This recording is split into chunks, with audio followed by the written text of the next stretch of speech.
اب نئے مضمون کا آغاز ہوتا ہے جس کا عنوان ہے گریختن گوسفند از موسیٰ علیہ السلام و شفقت و مہربانی موسیٰ علیہ السلام بروے، یعنی ایک بکری کا حضرت موسیٰ علیہ السلام سے بھاگنا اور اس پر حضرت موسیٰ علیہ السلام کی مہربانی اور شفقت۔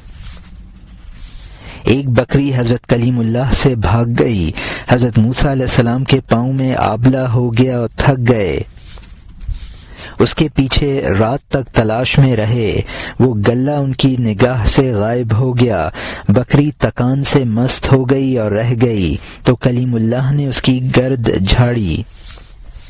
یہاں مترجم نے حاشیے میں لکھا ہے، تیری ان فضیلتوں میں تیرا کوئی قائم مقام نہیں ہے، مخلوق کو رنج و غم سے تو ایسا ہی محفوظ رکھتا تھا جس طرح حضرت موسیٰ علیہ السلام اپنی بکریوں کے محافظ اور مہربان تھے۔ اب حضرت موسیٰ علیہ السلام کے اس قصے سے ان کی بکریوں کی حفاظت اور ان پر شفقت کا بیان مقصود ہے۔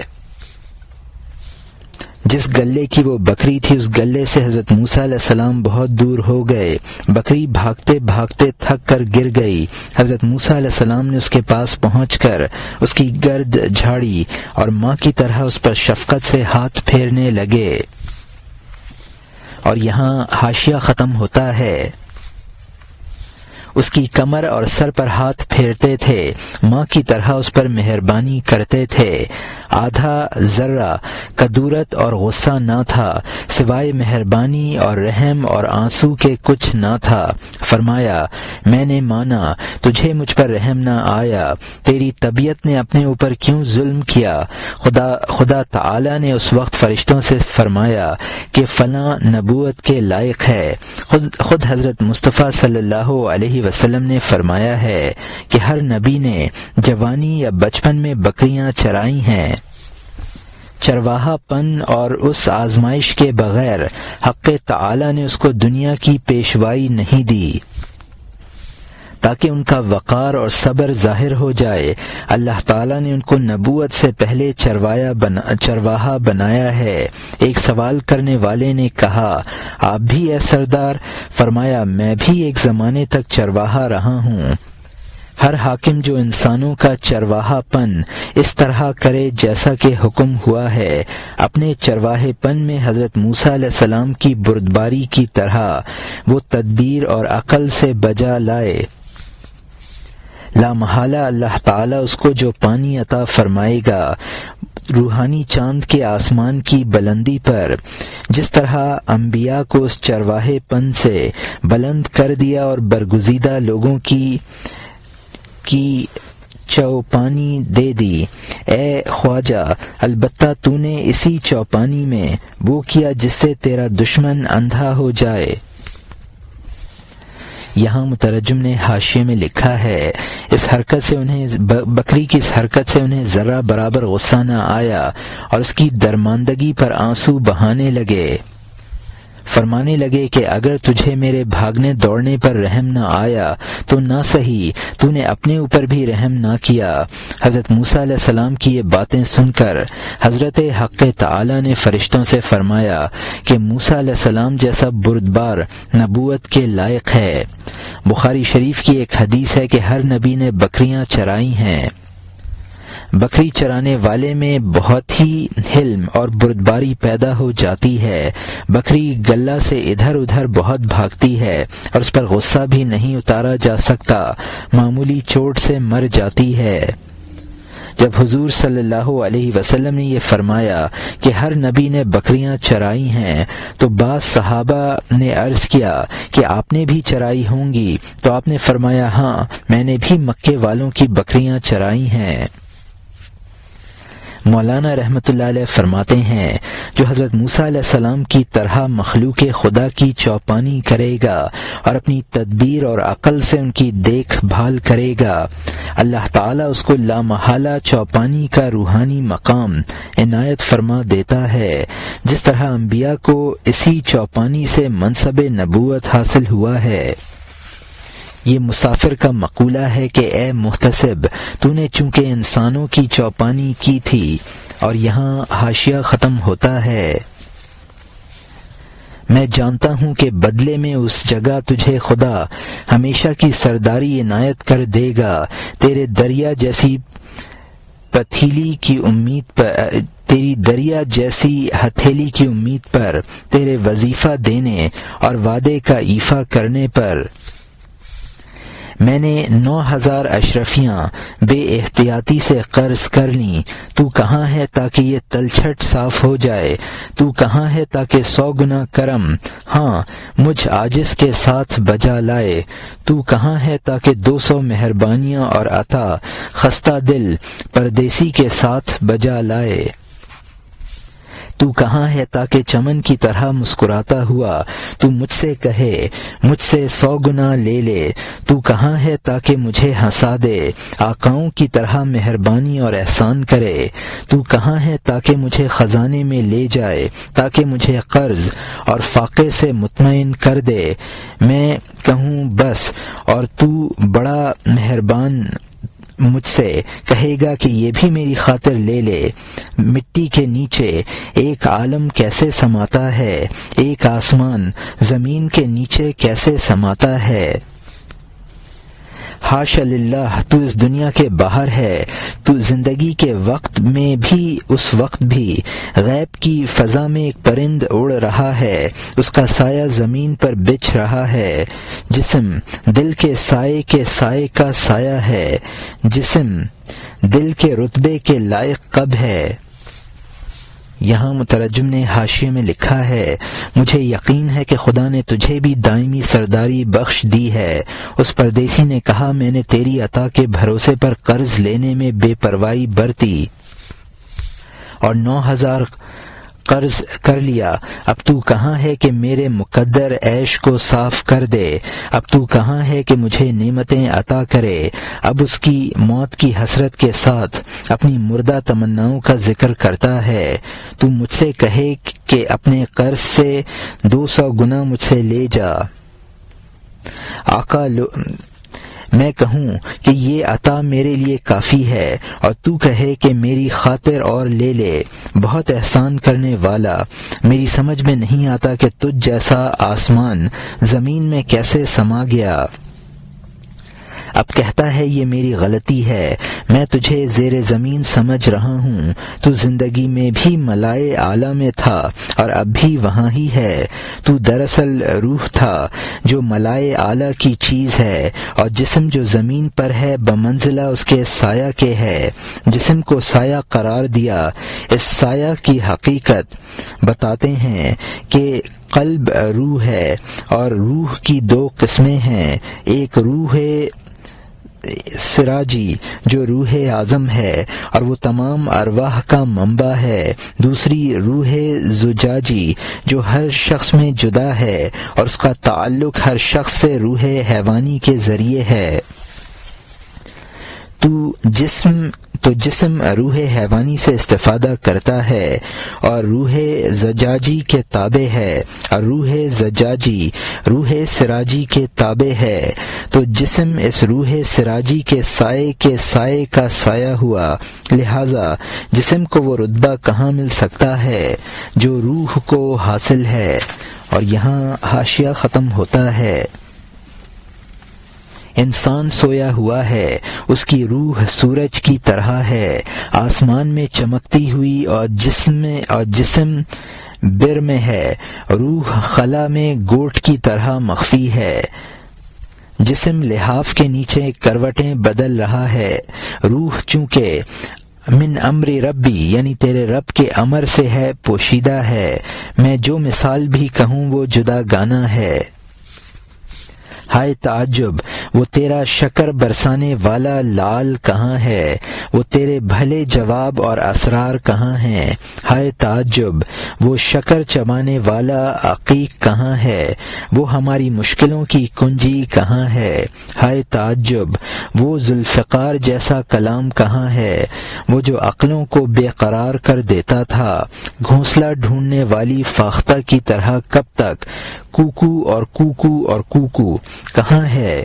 وہاں جہاں رحمت کی صفات ہیں، قدرت ہے اور پاکیزگی ہے اور سمجھ ہے۔ کہاں ہے؟ اس جگہ ہے کہ دل اور اس کا خیال ہمیشہ وہاں تھا، شیر اور اس کی کچھار کی طرح۔ کہاں ہے؟ وہاں ہے کہ جہاں مرد و زن کی امید رنج اور غم کے وقت جاتی ہے۔ کہاں ہے؟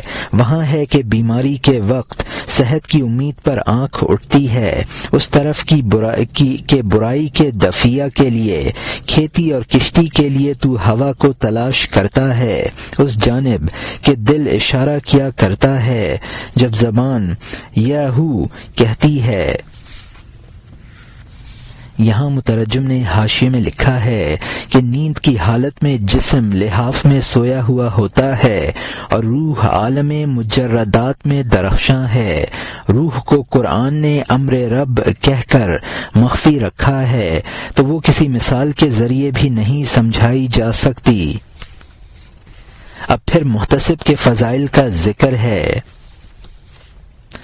اس قدر فصیح کلام تھا کہ عقلاء اس کی فصاحت و بلاغت سے حیران ہو جاتے تھے۔ فاختہ کی کوکو بمانے کجا کجا ہے، یعنی فاختہ اپنے گھونسلے کی تلاش میں کہتی ہے کہ وہ کہاں ہے۔ تو کہتا ہے کہ محتسب کہاں ہے؟ تو سن لے کہ وہ اسی جگہ ہے جہاں حق تعالی کی صفات ہیں، یعنی اس کو اللہ تعالی کی معیت حاصل ہے۔ محتسب اس جگہ ہے جہاں اس کا خیال اسی طرح لگا رہتا تھا جیسا کہ شیر کا خیال اپنی کچھار پر، یعنی دربار خداوندی پر۔ جس وقت ہوا کے لگ جانے سے کھیتی اور کشتی کو نقصان پہنچتا ہے تو اللہ تعالیٰ کی طرف رجوع کیا جاتا ہے۔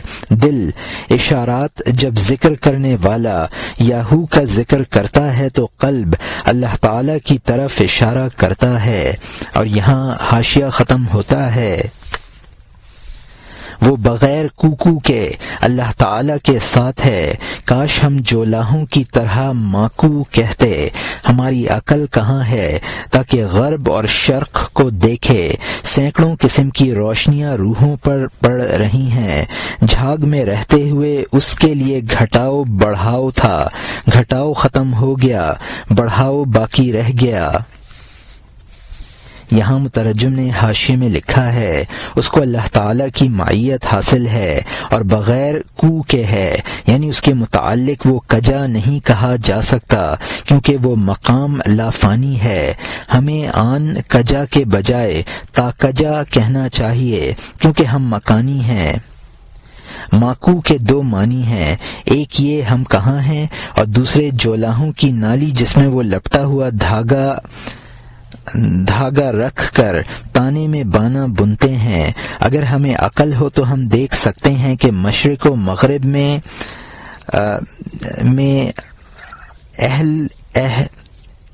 اہل اللہ کی روحوں میں سینکڑوں قسم کی تجلیاں وارد ہو رہی ہیں۔ اہل اللہ کی روح کو وفات کے بعد تو معیت حق حاصل ہو ہی جاتی ہے۔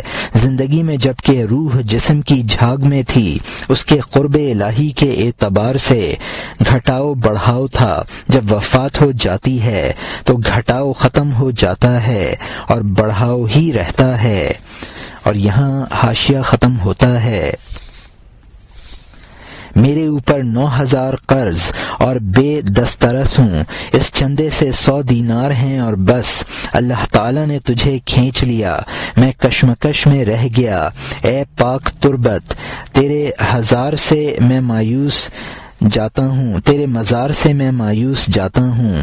کچھ توجہ ڈال اپنے حسرت بھرے پر، اے کہ تیرا چہرہ اور ہاتھ اور توجہ مبارک ہے۔ میں چشموں کی جڑ چشمے پر آیا، میں نے اس میں پانی کی جگہ خون پایا۔ آسمان وہی ہے اور روشنی وہی نہیں، اور روشنی وہ روشنی نہیں ہے۔ نہر وہی ہے، پانی وہ پانی نہیں ہے۔ احسان کرنے والے ہیں وہ پاکیزہ کہاں ہیں؟ ستارے ہیں وہ سورج کہاں ہے؟ اے محترم، تو خدا کے پاس چلا گیا تو میں بھی خدا کے پاس جاتا ہوں۔ جمع ہونے کی جگہ اور جھنڈے کا سایہ اور زمانوں کا ملجا اللہ تعالی ہے۔ ہر چیز ہمارے پاس حاضر ہے۔ نقش خواہ بے خبر ہوں یا باخبر، نقاش کے ہاتھ میں حاضر ہوتے ہیں۔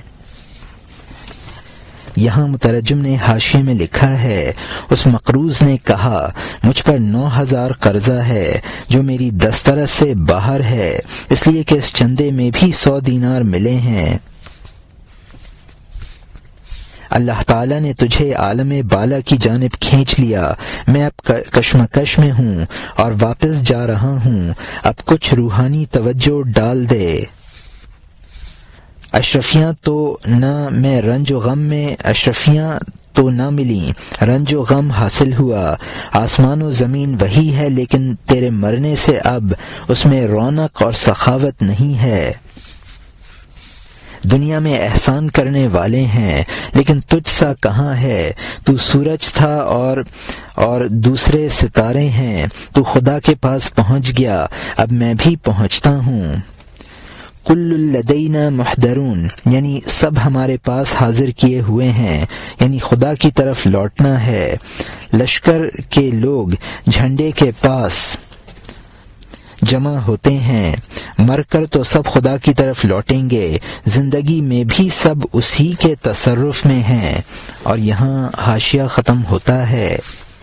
ہر وقت ان کے فکر کے صفحے پر وہ بے نشان قائم اور محو کرتا ہے، غصے کو لاتا ہے، رضامندی کو لے جاتا ہے، بخل لاتا ہے، سخاوت کو لے جاتا ہے، کبھی کینہ کو لے جاتا ہے اور خلوص کو لاتا ہے، عجز کو کاٹتا ہے، بخشش کو بوتا ہے۔ میری احساس کرنے والی قوتیں شام اور صبح آدھے لحظہ کے لیے کبھی اس بات اور محو سے خالی نہیں ہیں۔ کمہار کوزہ بناتا ہے، کوزہ از خود کب چوڑا اور لمبا ہوتا ہے، لکڑی بڑھئی کے ہاتھ میں قائم ہوتی ہے، ورنہ منقطع اور مرکب کب بنے۔ کپڑا درزی کے ہاتھ میں ہوتا ہے، ورنہ از خود کب سلتا یا پھٹتا ہے۔ اے منتہی، مشک سقے کے ساتھ ہوتی ہے، ورنہ از خود کب پر یا خالی ہوتے ہیں۔ تو ہر وقت پر ہوتا ہے، خالی ہوتا ہے، تو جان لے کہ تو اس کی کاریگری کے ہاتھ میں ہے۔ بند آنکھ پیدا کرنے والے سے کہاں جا سکتی ہے، مصنوع صانع سے کب آوارہ ہو سکتا ہے۔ تو آنکھ رکھتا ہے، اپنی آنکھ سے دیکھ لے، بے وقوف بے خبر کی آنکھ سے نہ دیکھ۔ تو کان رکھتا ہے، اپنے کان سے سن، تو احمقوں کے کان کا کیوں پابند ہوتا ہے۔ بغیر تقلید کے نظر کرنے کا پیشہ بنا لے، اپنی عقل کی رائے سے بھی سوچ۔ مثال میں مجھ سے ایک قصہ سن لے تاکہ تو میری بات کے راز سے واقف ہو جائے۔ یہاں مترجم نے حاشیے میں لکھا ہے، اس کا تصرف ہے کہ انسان کے دل میں ہر وقت خیالات آتے جاتے ہیں۔ کسی وقت وہ انسان میں غصہ پیدا فرماتا ہے، کبھی خوشی کبھی بخل پیدا کرتا ہے، کبھی سخاوت، یہ سب اس کا تصرف ہے۔ کینہ اور خلوص، کم ہمتی اور عطا کی ہمت، سب اس کے تصرفات ہیں۔ کسی وقت بھی انسان اس کے تصرف سے باہر نہیں ہے، مصنوع صانع کے تصرف میں ہے، لکڑی بڑھئی کے تصرف میں ہے، کپڑا درزی کے تصرف میں ہے، وہ خود نہ سلتا ہے نہ پھٹتا ہے، مشک پر سقے کا تصرف ہے۔ انسان بھی کبھی خیالات سے پر اور کبھی خالی ہوتا ہے، تو معلوم ہوا کہ وہ صانع کے تصرف میں ہے۔ صانع کی صنعت کو تو خود اپنی چشم بصیرت سے دیکھ، اس آنکھ سے نہ دیکھ جس کے پاس نہ دلائل عقلیاں ہوں نہ دلائل نقلیہ۔ تجھے خدا نے کان دیے ہیں، تو ان سے سن، دوسروں کی سنی سنائی بات پر بھروسہ نہ کر، اور تحقیقی نظر ڈال، تقلیدی نظر کافی نہیں ہے۔ تو ایک قصہ سن لے تاکہ تحقیق اور تقلید کے فرق کو اچھی طرح سمجھ لے۔ اور یہاں حاشیہ ختم ہوتا ہے۔ اب نئے مضمون کا آغاز ہوتا ہے جس کا عنوان ہے دیدن خوارزم شاہ رحمۃ اللہ علیہ در سیران در موکب خود اسب بس نادر و تعلق دل شاہ بخوبی و حسن و چستی اسب و سرد کردن عماد الملک اسب را در دل شاہ گزیدن شاہ گفت او را بر دیدہ خویش چنانچہ حکیم سنائی رحمت اللہ علیہ در الہی نامہ می فرماید چون زبان ہست شود نخاس یوسف یا بی از گرے کرباس از دلالی برادران یوسف علیہ الصلاۃ والسلام حسودانہ در دل مشتریاں چنداں حسن پوشیدہ شدہ زشت نمودن گرفت وکان فیہ من الزاہدین، یعنی خوارزم شاہ رحمۃ اللہ علیہ کا سفر میں اپنے جلوس میں ایک نادر گھوڑے کو دیکھنا اور شاہ کے دل کا اس گھوڑے کی چستی اور حسن اور خوبی سے تعلق اور عماد الملک کا شاہ کے دل میں اس گھوڑے کو بے وقت کر دینا اور شاہ کا اس کی بات کو اپنے مشاہدے پر اختیار کر لینا، جیسا کہ حکیم سنائی رحمۃ اللہ علیہ الہی نامہ میں فرماتے ہیں جب حسد کی زبان بردہ فروش ہو ایک کو کپڑے کے عوض ایک گز کپڑے کے عوض تو یوسف علیہ السلام کو حاصل کر لے گا۔ یوسف علیہ الصلاۃ والسلام کے بھائیوں کی حاسدانہ دلالی کی وجہ سے خریداروں کے دل میں اس قدر زیادہ حسن چھپ کر برا نظر آنے لگا اور وہ ان میں بے رغبت تھے۔ ایک سردار کا ایک منتخب گھوڑا تھا، بادشاہ کے گلے میں اس کے جوڑ کا کوئی نہ تھا۔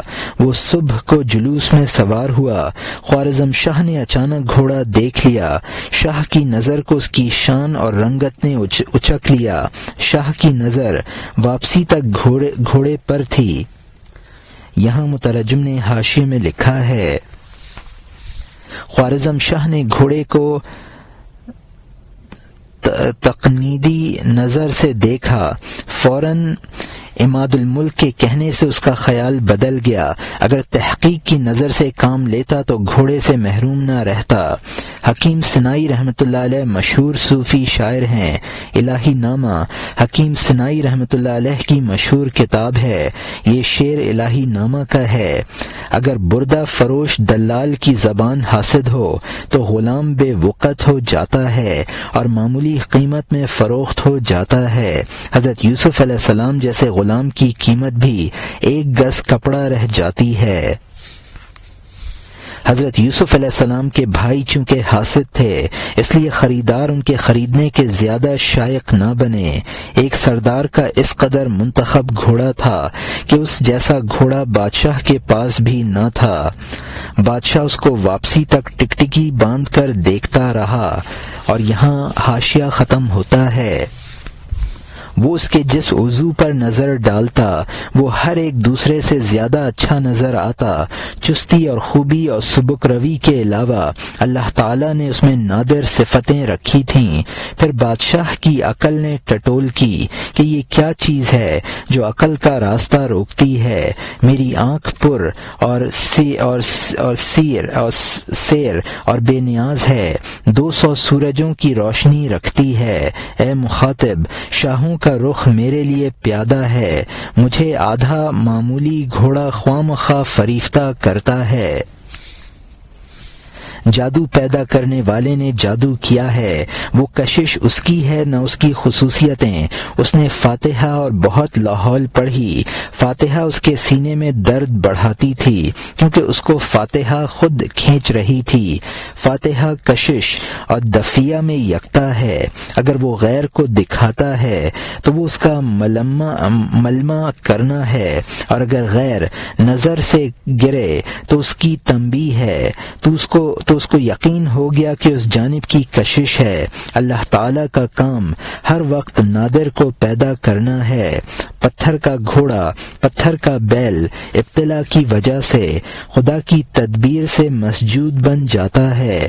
کافر کے سامنے بت کا کوئی ثانی نہیں ہے، نہ بت میں شان ہے اور نہ روحانیت ہے۔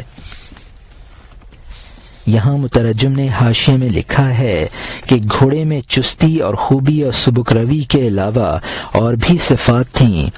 اس لغت کا سبکروی ترجمہ ہم نے دوسروں کی پیروی میں کیا ہے، اصل لغت میں اس کے کوئی معنی واضح نہیں ہوئے۔ شاہ کو حیرانی ہوئی کہ یہ گھوڑا کیسا ہے کہ اس نے دیوانہ بنا دیا ہے۔ میں سیر چشم ہوں اور بے نیاز ہوں، میری آنکھ میں 200 سورجوں کی روشنی ہے، لیکن ان باتوں کے باوجود ایک گھوڑے نے میری عقل کو حیران کر دیا ہے۔ یہ تو اللہ تعالیٰ کی سحرکاری ہے اور اس کی یہ کشش ہے، گھوڑے کی عمدگی کی یہ کشش نہیں ہے۔ گھوڑے کے خیال کو دور کرنے کے لیے اس نے سورہ فاتحہ اور لاحول پڑھنی شروع کی، لیکن فاتحہ نے بھی اس کے درد میں اور اضافہ کر دیا۔ اس کے درد میں اس لیے اضافہ ہوا کہ یہ کشش فاتحہ والے کی تھی اور وہ کشش میں یکتا ہے۔ اگر اللہ تعالیٰ غیر کو حسین کر کے دکھا دیتا ہے تو یہ اس کا ملمہ کرنا ہے، اور اگر غیر کو وہ برا کر کے دکھا دیتا ہے تو یہ اس کی طرف سے تنبیہ ہوتی ہے۔ تو اب شاہ کو یقین ہو گیا کہ گھوڑے کی جانب یہ کشش من جانب اللہ ہے۔ اللہ تعالیٰ جب کسی اپنے غیر کو اور حسین بناتا ہے تو اس کی یہ صورت ہوتی ہے کہ انسان گھوڑے اور بیل کے بت کو پوجنے لگتا ہے۔ وہ کافر اس بت کو عدیم المثال سمجھنے لگتا ہے، حالانکہ نہ وہ جاندار ہے نہ اس میں کوئی شان و شوکت ہے۔ اور یہاں حاشیہ ختم ہوتا ہے۔ مخفی در مخفی وہ کھینچنے والا کیا ہے، دنیا میں دوسرے جہاں سے چمکنے والا، اس مخفی سے عقل بھی پردے میں ہے اور جان بھی۔ میں نہیں دیکھتا ہوں، اگر تو دیکھ سکے تو دیکھ لے۔ جب خوارزم شاہ سیر سے لوٹا، اپنے ملک کے خواص سے ہمراز ہوا، پھر اسی وقت سپاہیوں کو حکم دیا کہ اس خاندان سے گھوڑا لے آئیں۔ وہ لوگ آگ کی طرح پہنچ گئے، پہاڑ جیسا سردار اون جیسا ہو گیا، اس کی جان درد اور ٹوٹے سے ہونٹ تک آ گئی۔ اس نے عماد الملک کے سوا پناہ نہ دیکھی، کیونکہ عماد الملک جھنڈے کا پایا تھا، ہر مظلوم اور ہر غم کے مارے کا۔ کوئی سردار اس سے زیادہ محترم نہ تھا، وہ سلطان کے نزدیک پیغمبر جیسا تھا، بے طمع اور اصیل اور نیک تھا، ریاضت کرنے والا اور شب بیدار اور سخاوت میں حاتم، بہت مبارک رائے اور مدبر اور منصف، وہ ہر مقصد میں آزمودہ رائے تھا، جان کے خرچ میں بھی سخی اور مال میں بھی۔ وہ ابتدائی راتوں کے چاند کی طرح غیب کے سورج کا طالب تھا، وہ امارت میں غریب اور پابند تھا، فقر اور خلت کے صفات سے وابستہ تھا۔ وہ ہر محتاج کے لیے باپ جیسا تھا، وہ بادشاہ کے سامنے سفارشی اور ضرر کو دفع کرنے والا تھا۔ یہاں مترجم نے حاشیے میں لکھا ہے، یہ انسان کے لیے کشش والی کیا چیز ہے جو مخفی در مخفی ہے اور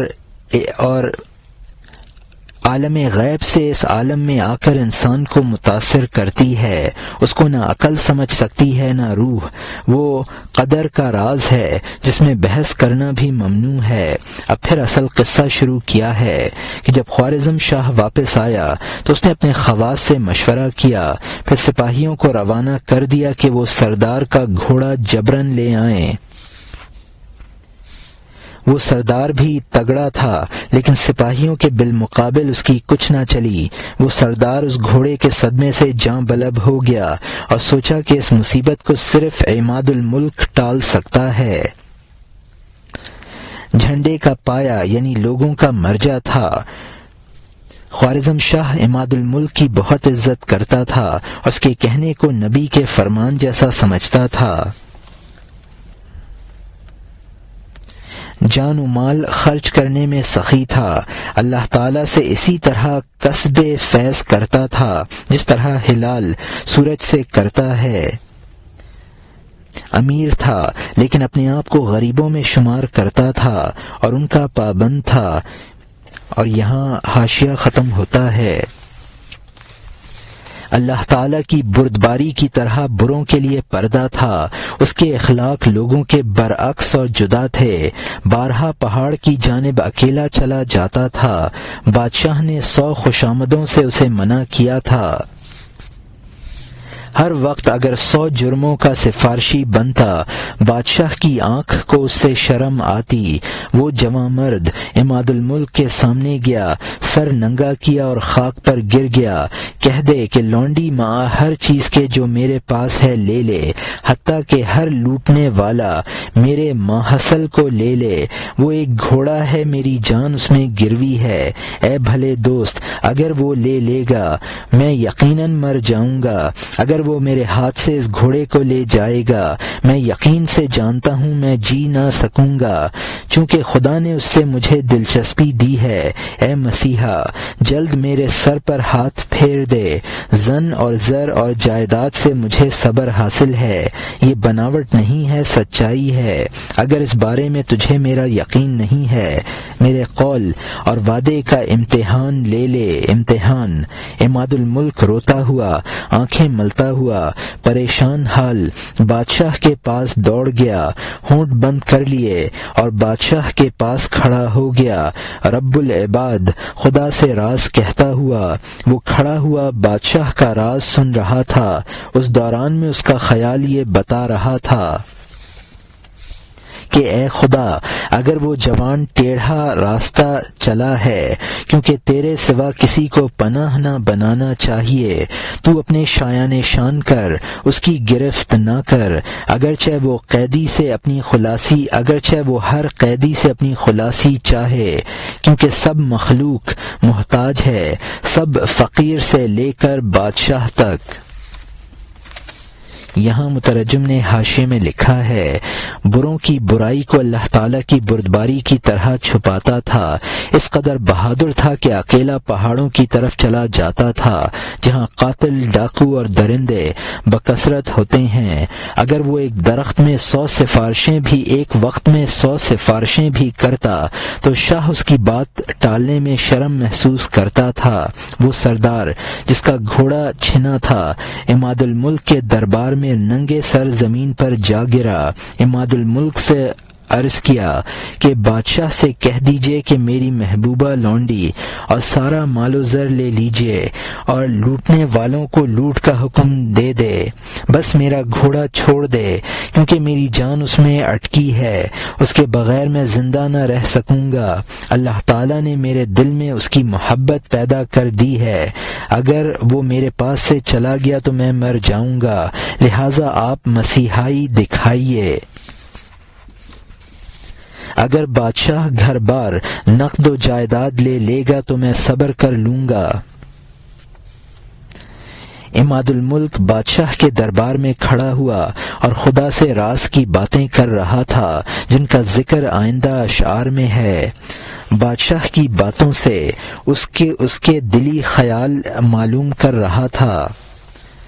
خدا سے یہ راز کہہ رہا تھا کہ اے خدا، اگرچہ سردار کی یہ غلطی ہے کہ اس نے تجھے چھوڑ کر میری پناہ لی ہے، اے خدا تو اس کی خطا پر گرفت نہ فرما اور اپنے شایان شان اس سے معاملہ کر۔ کسی قیدی کے ذریعے قید سے نجات چاہنا بے وقوفی ہے۔ مخلوق سے کچھ چاہے تو ایسا ہی ہے کہ ایک بھکاری دوسرے بھکاری سے بھیک مانگے۔ اور یہاں حاشیہ ختم ہوتا ہے۔ مکمل سورج کے ہوتے ہوئے بتی اور شمع سے رہنمائی حاصل کرنا ہے، خوش رفتار سورج کے ہوتے ہوئے شمع اور چراغ سے رہنمائی ڈھونڈنا بے شک ہمارا ترک ادب ہے، نعمت کا کفر اور خواہش نفس کا کام ہے، لیکن سوچنے میں اکثر عقلیں چمگادڑ کی طرح اندھیرے کو پسند کرنے والی ہیں۔ چمگادڑ رات میں اگر کوئی کیڑا کھاتی ہے، کیڑے کی جان کو سورج پالتا ہے۔ اگر چمگادڑ رات میں کیڑے سے مست ہے، کیڑا سورج کی وجہ سے حرکت کرنے والا بنا ہے۔ سورج جس سے روشنی ابلتی ہے اپنے دشمن کو خوراک دیتا ہے، لیکن چمگادڑ جو کہ راستہ گم کرتی ہے آخر وہ بھی سورج سے سہارا پاتی ہے، لیکن وہ شہباز جو چمگادڑ نہیں ہے، اس کی کھلی ہوئی آنکھ صحیح دیکھنے والی اور روشن ہے۔ اگر وہ چمگادڑ کی طرح رات کو خروج کرے، سورج سزا میں اس کا کان اینٹھ دے۔ یہاں مترجم نے حاشیے میں لکھا ہے، خدا کے ہوتے ہوئے بندے سے مدد چاہنا ایسا ہی ہے جیسے کہ کوئی سورج کے ہوتے ہوئے شمع اور چراغ کی بتی سے روشنی حاصل کرے۔ یقیناً انسان کا یہ فعل خدا کی شان میں گستاخی ہے، یہ شیطانی نفس کی خواہش ہے، لیکن اکثر انسان چمگادڑ صفت ہیں، مسبب الاسباب سے قطع نظر کر کے اسباب سے تعلق پیدا کرتے ہیں، حالانکہ یہ سمجھنا چاہیے کہ اسباب سے جو حاصل ہوتا ہے وہ بھی اسی کی دین ہے۔ چمگادڑ جو کیڑا کھاتی ہے اس کو سورج کی روشنی نے پالا ہے۔ سورج اپنے دشمن چمگادڑ کو غذا دیتا ہے۔ خدا کافروں کو بھی رزق پہنچاتا ہے۔ اسباب پر اعتماد کرنے والے بھی مسبب الاسباب کے سہارے مقاصد حاصل کر رہے ہیں۔ عوام اسباب پر اعتماد کر لیں، لیکن خواص کا یہ جرم ہے۔ چمگادڑ رات کو رزق تلاش کر لے، بعض اگر ایسا کرے گا تو مجرم ہے۔ اور یہاں حاشیہ ختم ہوتا ہے۔ سو اس سے کہے گا، میں نے مانا کہ سرکش چمگادڑ عیب رکھتی ہے، لیکن تجھے کیا ہوا ہے؟ میں تجھے جھڑکی اور غم کی سزا دوں گا تاکہ تو پھر سورج سے سرتابی نہ کرے۔ یہاں مترجم نے حاشیے میں لکھا ہے، سورج باز کو کہے گا، چمگادڑ میں تو بیماری تھی جس کی وجہ سے اس کی روش غلط ہوئی، تو نے کیوں غلطی کی؟ لہذا باز سزا کا مستحق ہے تاکہ دوبارہ ایسی غلطی نہ کرے۔ خواص اگر اسباب پر بھروسہ کریں تو مجرم ہیں۔ اس کو حضرت یوسف علیہ السلام کے واقعہ سے ثابت فرمایا ہے۔ حضرت یوسف علیہ السلام نے رہائی کی امید دوسرے قیدی سے وابستہ کی تو سزا ملی اور ان کو مزید جیل خانے میں رکھا گیا۔ وہ قیدی خود عاجز اور ذلیل تھا۔ حضرت یوسف علیہ السلام نے اس کا سہارا ڈھونڈا۔ اور یہاں حاشیہ ختم ہوتا ہے۔ اب نئے مضمون کا آغاز ہوتا ہے جس کا عنوان ہے مواخذہ یوسف صدیق علی نبینا وعلیہ الصلاۃ والسلام بحبس بدع سنین بسبب یاری خواستن از غیر حق و گفتن واذکرنی عند ربک الی آخر الآیہ، یعنی حضرت یوسف صدیق علیہ السلام کا ہمارے نبی اور ان پر درود اور سلام ہو، قید خانے کے ذریعے کچھ سال مواخذہ ان کے خدا کے غیر سے مدد چاہنے اور کہنے کے سبب کہ اور میرا ذکر کر دے اپنے آقا کے سامنے، جیسا کہ حضرت یوسف علیہ السلام نے قیدی سے جو عاجز پست اور گرا گیر تھا مدد چاہی، کہا جب تو باہر جائے بادشاہ کے سامنے تیرے معاملے ٹھیک ہو جائیں، اس عزیز کے تخت کے سامنے مجھے یاد رکھنا تاکہ مجھے بھی وہ اس قید سے چھڑا لے۔ قیدی پھنساؤ کی حالت میں کب دے سکتا ہے نجات دوسرے قیدی شخص کو؟ دنیا دار سب قیدی ہیں، دار فانی کی موت کے منتظر ہیں، بجز کسی نادر یکتا کے جس کا جسم قید خانے میں اور روح زحل پر ہو، تو اس کی سزا کہ انہوں نے اس کو مددگار سمجھا۔ حضرت یوسف علیہ السلام چند سال قید میں رہے۔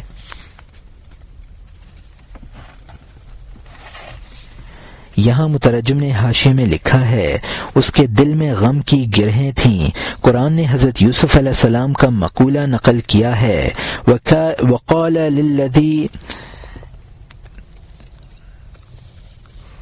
ذرا انہ ناج منہما اذکرنی عند ربک، اور کہا یوسف علیہ السلام نے اس آدمی سے جس کے بارے میں گمان کیا کہ وہ دونوں میں سے نجات پانے والا ہے، کہ اپنے آقا کے پاس میرا ذکر کر دینا۔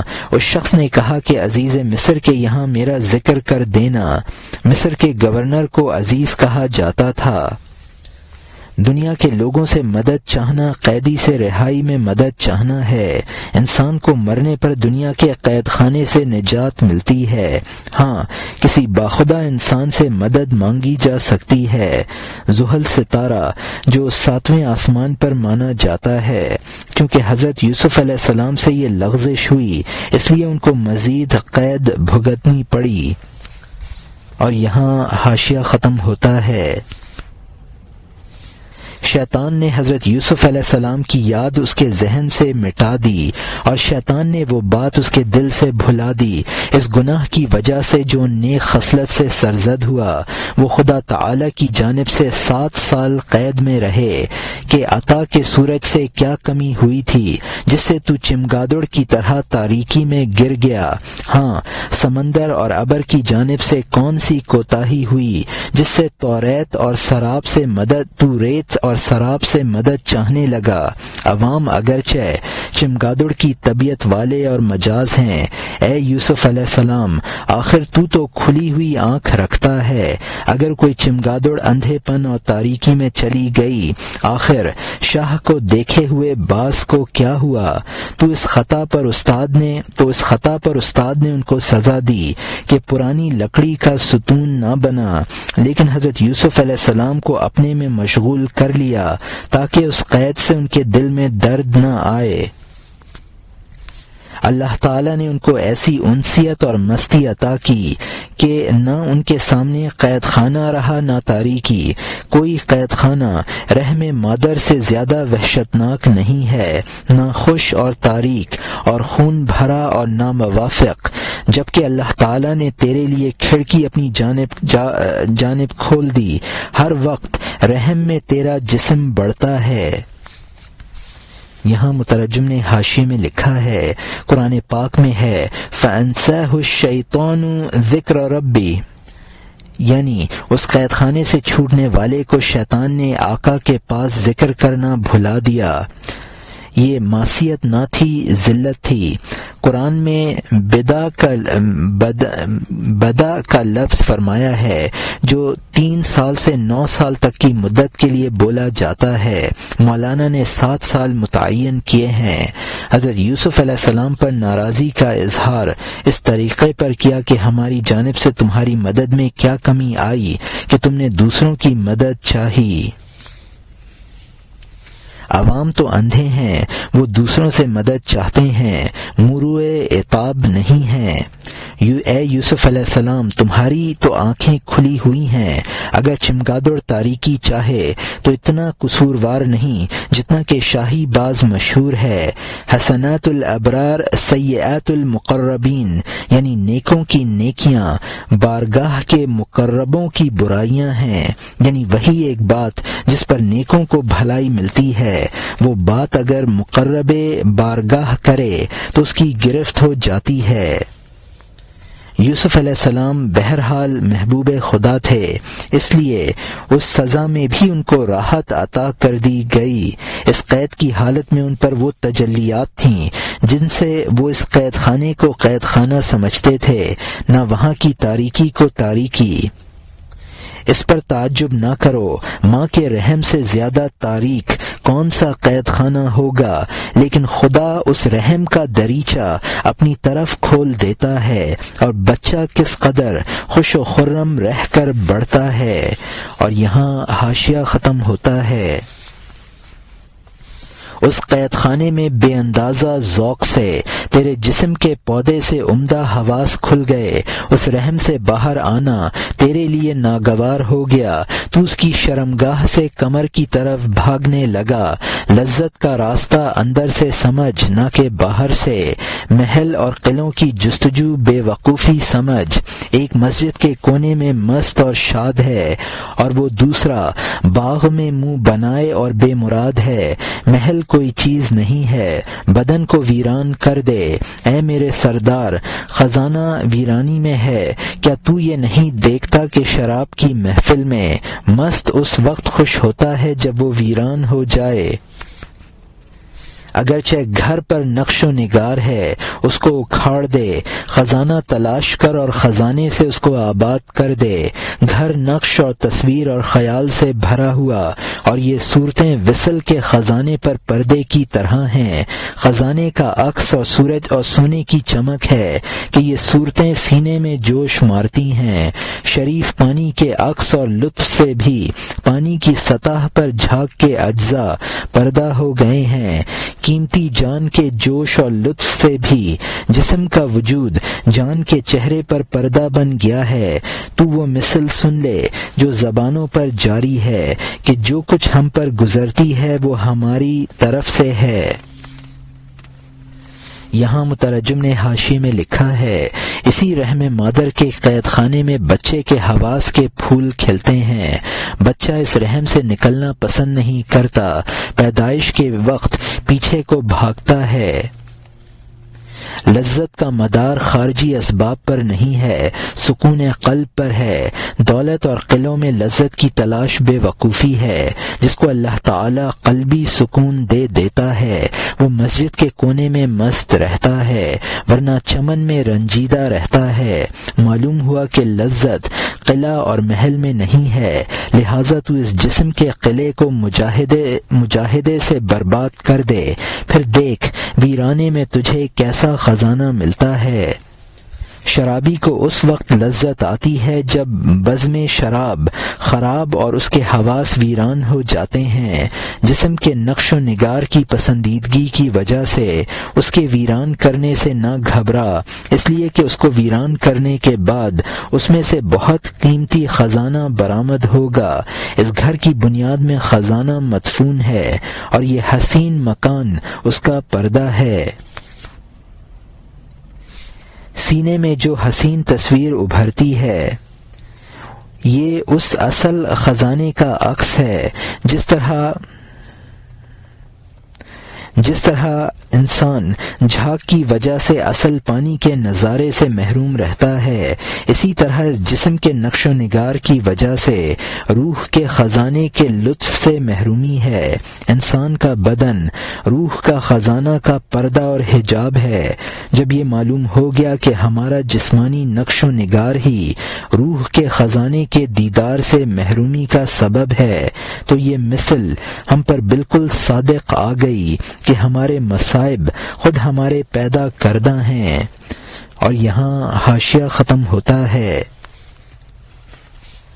نہ پیاسے جھاگ کے پجاری اس پردے کی وجہ سے صاف پانی سے دور جا پڑے ہیں۔ اے آفتاب، تجھ جیسے قبلہ اور امام کے ہوتے ہوئے ہم شب پرستی اور چمگادڑ پن کر رہے ہیں۔ ان چمگادڑوں کی اڑان اپنی طرف کر دے۔ اے پناہ گاہ، اس چمگادڑ پن سے نجات دے دے۔ یہ جوان اس جرم کی وجہ سے گمراہ اور تباہی مچانے والا ہے کہ میرے پاس آیا لیکن اس کی گرفت نہ کر۔ عماد الملک میں یہ خیالات جوش مار رہے تھے جیسے کہ شیر کچھاروں میں اس کا ظاہر بادشاہ کے سامنے کھڑا تھا، اس کی روح کا پرند غیب کے باغوں میں تھا، وہ فرشتوں کی طرح الست کے ملک میں تھا، وہ ہر لحظہ نئی شراب نوشی سے مست ہو رہا تھا، اندر خوشی اور باہر غمگین جیسا۔ لحد جیسے جسم میں ایک اچھا عالم تھا، وہ اسی حیرت اور انتظار میں تھا کہ غیب اور راز سے کیا ظاہر ہوتا ہے۔ اس وقت گھوڑے کو اندر کھینچ لائے، سپاہی خرم شاہ کے سامنے کشاں کشاں۔ واقعی اس نیلے آسمان کے نیچے ایسا گھوڑا قد اور رفتار میں نہ تھا، اس کا رنگ ہر آنکھ کو اچک لیتا تھا۔ مرحبا ہے اس برق اور چاند کے بچے پر۔ یہاں مترجم نے حاشیے میں لکھا ہے، جھاگ کے پجاری اسی جھاگ کے پردے کی وجہ سے پانی سے محروم ہیں۔ مسبب الاسباب کے ہوتے ہوئے اسباب پر توکل ہمارا چمگادڑ پن ہے۔ ان اسباب پرستوں کو اپنی طرف متوجہ کر دے تاکہ تجھ پر بھروسہ کریں۔ جس کا گھوڑا چھینا ہے اس نوجوان نے میرا سہارا ڈھونڈا ہے، یہ اس کی انتہائی غلطی ہے۔ عماد الملک کے دل میں یہ باتیں جوش مار رہی تھیں اور اوپر کے اشعار میں مذکور ہوئیں۔ اس کا جسم بادشاہ کے سامنے تھا اور روح غیب کے چمنزاروں میں اس مناجات میں مشغول تھی۔ فرشتوں کی طرح اس کی روح اس مقام میں تھی جہاں خدا سے مکالمہ ہو رہا تھا۔ اس ہم کلامی کی مستی سے اس کے باطن میں سرور تھا اور جسم اس مظلوم کی وجہ سے غمگین تھا۔ اس تنگ لحد جیسے جسم میں ایک عالم مسرت تھا۔ اس گھوڑے کے بارے میں عالم غیب کا کیا فیصلہ ہوتا ہے؟ خرم شاہ سے مراد خوارزم شاہی کو کہا جاتا ہے۔ عماد الملک نے جب اس گھوڑے کو دیکھا تو واقعی وہ بے نظیر گھوڑا تھا۔ اس قدر حسین رنگ تھا کہ آنکھوں کو اچک رہا تھا۔ معلوم ہوتا تھا کہ وہ گھوڑا گھوڑے اور گھوڑی سے نہیں پیدا ہوا بلکہ چاند اور برق سے پیدا ہوا ہے۔ اور یہاں حاشیہ ختم ہوتا ہے۔ چاند جیسا اتاروں کی طرح تیز رفتار، گویا تیز ہوا اس کا چارہ تھی نہ کہ جو۔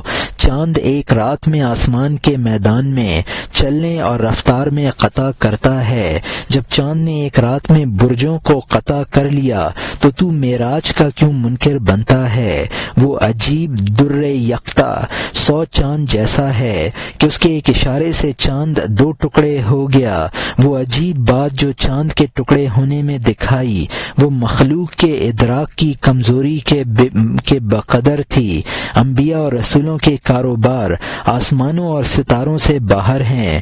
تو بھی آسمانوں اور گھومنے والے سے باہر نکل، تب اس کاروبار کا نظارہ کر۔ تو چوزوں کی طرح انڈے میں ہے، تو ہوا کے پرندوں کی تسبیح نہیں سنتا ہے۔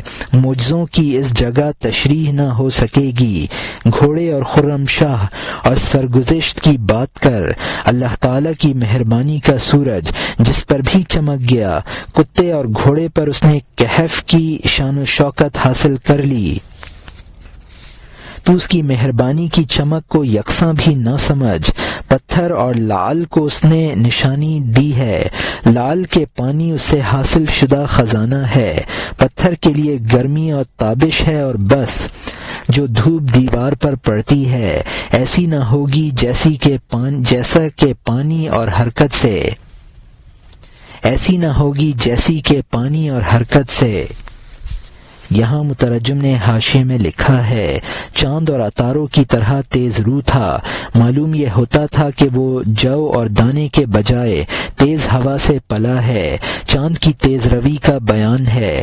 جب حضور صلی اللہ علیہ وسلم سے کم درجہ چاند کی یہ رفتار آنکھوں نے دیکھی ہے تو حضور صلی اللہ علیہ وسلم کی سیر معراج پر کیا شبہ ہو سکتا ہے؟ حضور صلی اللہ علیہ وسلم کا درجہ تو یہ ہے کہ چاند ان کی انگلی کے اشارے سے 2 ٹکڑے ہو گیا۔ یہ تعجب خیز معجزہ چاند میں اس لیے دکھایا گیا کہ ہمارا ضعیف احساس اسی کا ادراک کر سکتا تھا۔ آپ کے وہ عجائب ہیں جو ہمارے احساس اور ادراک میں نہیں سما سکتے۔ انبیاء کے اصل معجزے ان مادیات سے ورا ہیں۔ تو اس مادی دنیا سے نکل، پھر انبیاء کے عجائب کا نظارہ کر۔ ان مادیات میں رہتے ہوئے تیری مثال انڈے کے اندر کے چوزے کی سی ہے جو فضا کے پرندوں کی تسبیح نہیں سن سکتا۔ معجزوں کی بحث کی یہاں گنجائش نہیں ہے۔ گھوڑے اور خرم شاہ اور اس واقعے کی بات کرنی چاہیے۔ اللہ تعالیٰ کی مہربانی کا سورج جس پر چمک جاتا ہے، وہ کتا ہو یا گھوڑا، اس میں اصحاب کہف کی شان پیدا ہو جاتی ہے۔ لیکن اس چمک کو یکساں نہ کہہ۔ پتھر اور لعل کی صلاحیتوں کے فرق سے اس میں فرق ہے۔ لعل اسی چمک سے خزانہ حاصل کر لیتا ہے، پتھر میں صرف گرمی اور تابش پیدا ہوتی ہے۔ سورج کی روشنی قبول کرنے میں دیوار اور پانی کی سطح، خصوصاً جبکہ وہ متحرک ہو، برابر نہیں ہے۔ اور یہاں حاشیہ ختم ہوتا ہے۔